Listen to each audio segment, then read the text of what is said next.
You're listening to Do This First, a daily personal development podcast that focuses on science-backed, actionable steps towards your best year ever. Hi, I'm Sandy, your host. Today, we're going to talk about why we make bad decisions. Not me, just everyone else. Why do we make bad decisions? Haven't you ever wondered, intelligent people, successful professionals with great careers, and then they screw everything up by making a bad decision? So we're going to talk about why this happens. Firstly, decision making is fundamental in being able to have a great life. It's definitely part of the human experience, and your everyday choices can have a significant life-changing impact. Your ability to decide, or I should say our ability to decide what shapes our lives, is hugely important. However, time and time again, everyone has found themselves grappling with the consequences of poor decision making. Understanding why we make bad choices requires a multifaceted approach that considers psychological, social, and situational factors. But armed with this knowledge, we can take proactive steps to navigate the murky waters of decision making and be more effective, more intentional, and more successful. In this podcast episode, we're going to unpack some of the reasons why we make bad decisions. And then in the next podcast episode, I'll share some of the most proactive steps that you can take to make sure that you don't make any more bad decisions in 2025. Firstly, let's understand the root of bad decision making. It can be as simple as, number one, incomplete information. It's one of the most prevalent reasons that we make poor decisions, to be honest. You're operating on incomplete or inaccurate information. This can manifest in a lot of different ways. One way is the misinterpretation of the data that you have. You might have figures and statistics or other research findings that lead to your faulty conclusions because you are misinterpreting the information that you have in front of you.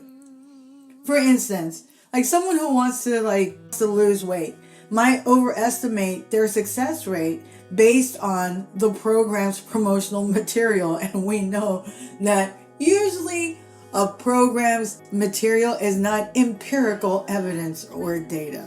Also, we might be overly saturated with information. In this digital age, we are inundated with information. Rather than it helping us make better decisions, this excess can create confusion. We might struggle to discern important details from trivial ones, resulting in an inability to make well-informed choices. And then there's emotional interference. Emotions significantly influence our decision-making processes. While they can serve as a valuable indicator, they can also cloud our judgment, and we've talked about this before. And then there's emotional reasoning, right, that ties into emotional interference. When emotions drive our decisions, we might disregard logical reasoning. For instance, a person in a highly emotional state, such as anger or sadness, may impulsively decide to quit a job or end a relationship without considering long-term consequences. Not a good idea. And then there's mood congruence. Our current mood can affect how we view options. Under stress or anxiety, we might gravitate towards less risky choices, while feeling overly optimistic might lead us towards overly ambitious goals. And then there's also the fear of regret, and that's a huge one that almost everyone grapples with. Those perceived missed opportunities. If I don't act now, if I don't do this. The anticipation of potential regret plays a substantial role in shaping our decisions. fear of making the wrong choice can lead to analysis paralysis or overly conservative behaviors. And then there's some that'll just plainly avoid responsibility. Many people opt not to make a decision altogether, hoping to escape accountability. It doesn't work that way. This avoidance often leads to inaction, resulting in missed opportunities. And then there's people that like to hyper-focus on negatives. When evaluating options, there's some people that disproportionately weigh potential losses over possible gains. This loss aversion can lead to overly risk-averse behaviors. And then there's social influence and conformity. As humans, we're inherently social creatures, and social dynamics profoundly impact our decision-making process. One example of that is peer pressure. Whether in a personal relationship or in a professional environment, we can feel compelled to conform to the preference of those around us. This can lead to choices that don't align with our personal values and result in dissatisfaction. Social comparison. The tendency to compare oneself to others can influence decisions, especially keeping up with social norms or trends could lead to unnecessary spending or unwise choices. And then there's the sunken cost fallacy. This bias occurs when individuals continue investing in a decision based on what they already invested, like whether it's time, money, or effort, rather than evaluating the current situation. This can lead people to cling to failing projects and even failing relationships that they should have gotten out a long time ago. Then there's availability heuristic. We tend to overestimate the importance of information easily available to us. If we hear about accidents involving a specific mode of transportation, we may jump to avoid that mode even if statistically it's safe, like flying. The science behind our decision-making process. At the intersection of psychology, economics, and neuroscience lies the science of how we make decisions. Understanding this framework helps us grasp the mechanism behind bad choices. Neuroscience has provided compelling insights into how our brains function during decision making. And we've talked about this, the role of the amygdala, the part of the brain that processes emotions, particularly fear and pleasure.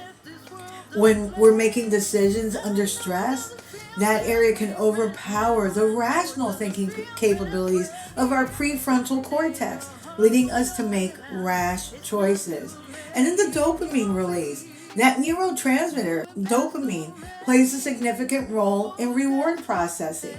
When we anticipate a positive outcome, dopamine can create a sense of euphoria, potentially binding us to risks associated with a decision. And then there's the behavioral economics and prospect theory. Behavioral economics examines how psychological factors shape economic decisions. Prospect theory specifically was developed by Daniel Kahneman and Amos Tversky.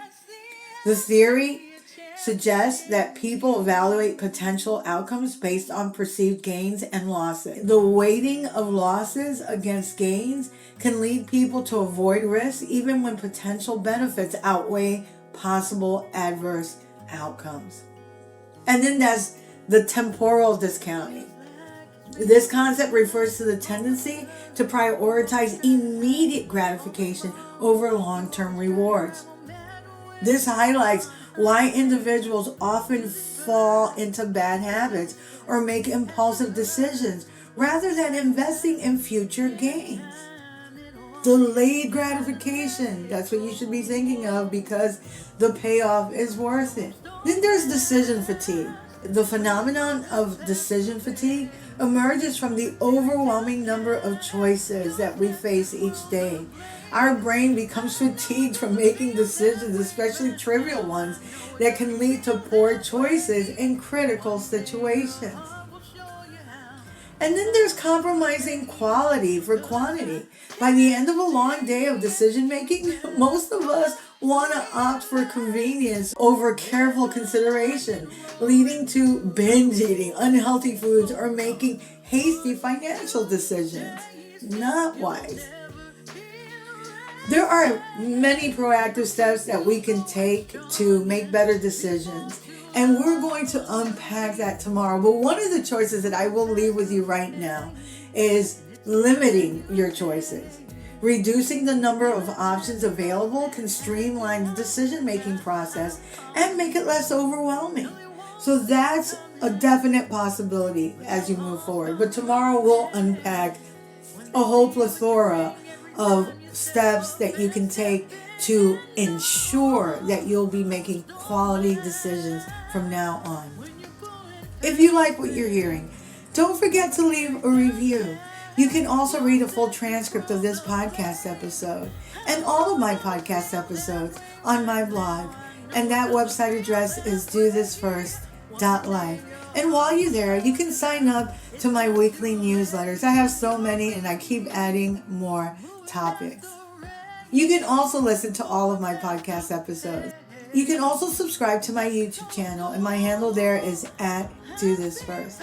Tomorrow we'll continue with our micro series of finishing strong, and one of the very best ways to finish strong is by making better decisions in 2025. So tomorrow we're going to unpack a litany of ways that you can make sure that you're going to make amazing decisions.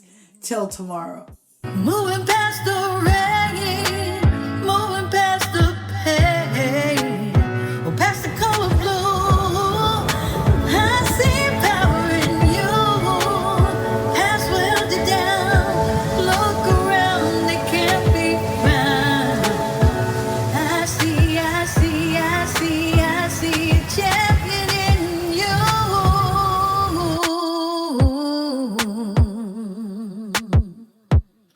I see a champion